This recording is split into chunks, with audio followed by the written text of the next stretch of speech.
Hey, what's up you guys? This is Sentai22 here. How you guys all doing?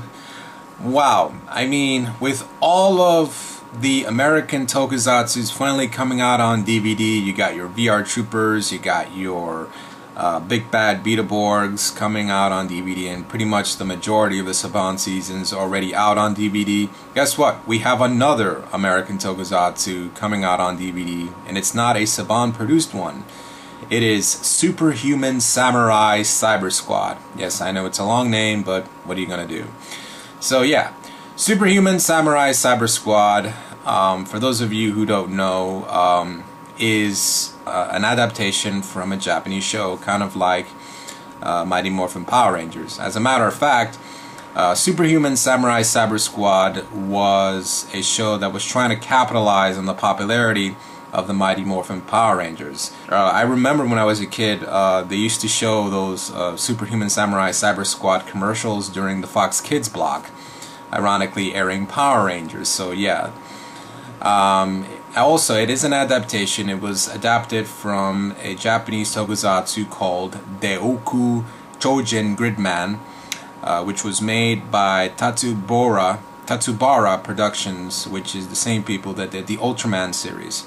So yeah, ironically, the production team for Superhuman Samurai Syber-Squad was called Ultracon. I mean, if the show was successful, would they have adapted Ultraman? Who knows? So yeah, I mean, Superhuman Samurai Syber-Squad was essentially the closest thing that we ever got to an Ultraman adaptation. So yeah, I mean, it had the same principles as Ultraman. You know, the fight, the choreography is very similar to Ultraman, for those of you who are interested in watching this show.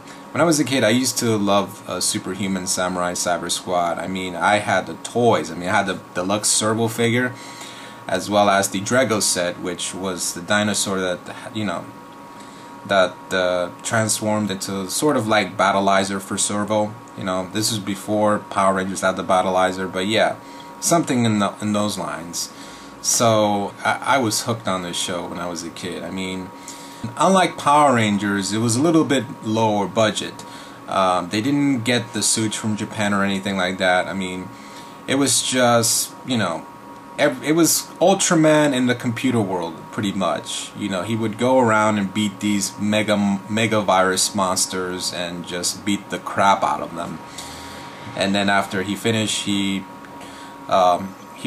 had like this gem in his chest, and he would just restore all of the circuitry from the computer, the virtual system, and restore them to their original form.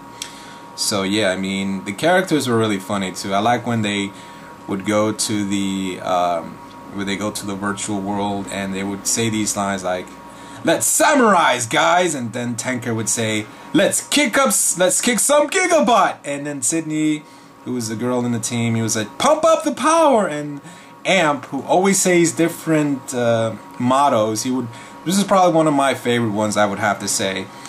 Two for $1, 3 for $1, and baby makes 3.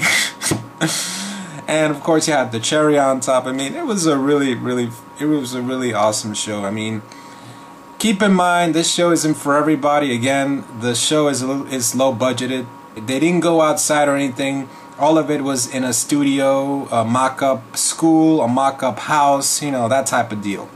So yeah. So what do you guys think of Superhuman Samurai Syber-Squad finally getting a DVD release? So post your comments in the comment section below. Or if you guys want, you can post your questions for the next super question time. So this is Sentai22, and thanks for watching.